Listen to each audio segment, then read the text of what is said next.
নমস্কার বন্ধুরা, আজকে আমি আপনাদের গল্পকথার আসরে নতুন একটি গল্প নিয়ে এসেছি, যেটি বিখ্যাত শিশু গল্পের লেখিকা লীলা মজুমদারের রচিত যাত্রামঙ্গল।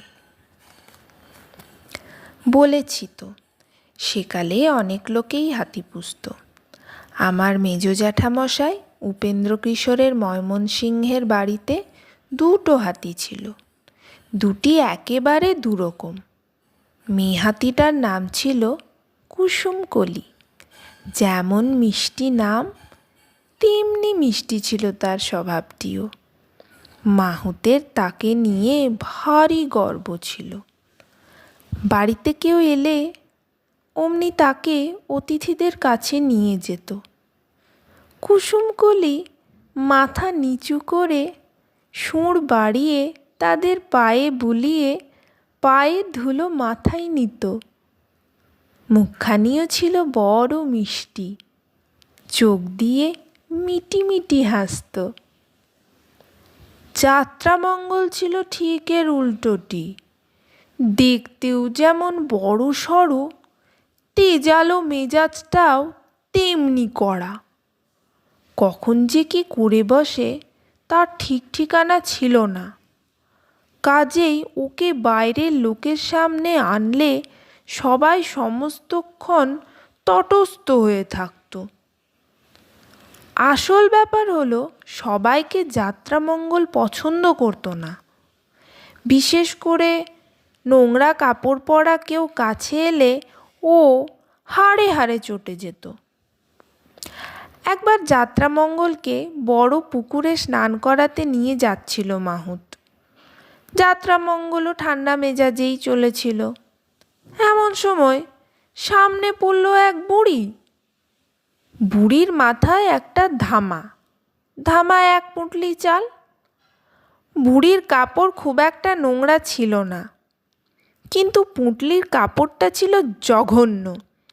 তাই দেখে যাত্রামঙ্গল হন হন করে এগিয়ে চলল। ব্যাপার বুঝে মাহুত তার স্বরে চেঁচিয়ে বুড়িকে সাবধান করে দিতে লাগলো। হট্টগোল শুনে পিছন ফিরে যাত্রামঙ্গলের ওই চেহারা দেখে বুড়ির তো চক্ষু স্থির। সে ধামা মাথায় নিয়েই প্রাণপণ ছুটতে লাগলো। যাত্রামঙ্গলও বেগ বাড়ালো। ভাগ্যিস রাস্তার ধার থেকে একজন লোক বুড়িকে টেনে হাতির পথ থেকে সরিয়ে দিল। তাই তার কিছু হলো না, ধামাটা মাটিতে পড়ে গেল।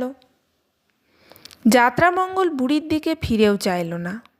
নিঃশব্দে ধামা থেকে নোংরা পুঁটলিটা সুঁড় দিয়ে তুলে নিয়ে মাটিতে আছড়ে ফেলল। তারপর পা দিয়ে সেটাকে মাড়িয়ে থেঁতলে মাটিতে প্রায় পুঁতে ফেলে আবার ভালো মানুষের মতো পুকুরের দিকে চলল। বুড়িকে বা আর কাউকে কিছু বলবে কেন? তাদের ওপর তো ওর কোনো রাগ ছিল না। আমি নিজে হাতির ওই ভালো মানুষ চেহারাই দেখেছি। আমার বাবাকে বনে বনে জরিপের কাজে ঘুরতে হতো। তার সঙ্গেও দু চারটে হাতি থাকতো। বাবা তাদের বিষয়ে অনেক গল্প বলতেন। একবার চেরাপুঞ্জি বলে একটা ছোট শহরের কাছে বাবাদের তাঁবু পড়েছিল। আমরাও চেরাপুঞ্জিতে গিয়েছিলাম। তখন আমি খুব ছোট। তবু মনে আছে, হাতে করে হাতিকে কমলা খেতে দিলে হাতি সুঁড়ে করে তুলে কপালে ঠেকিয়ে মুখে পুরে দিত। একদিন হাতির পিঠে চড়ে খানিকটা বেরিয়েও এসেছিলাম। বাবার কাছে শুনতাম যে হাতির ভারী বুদ্ধি আর বেজায় স্মৃতিশক্তি।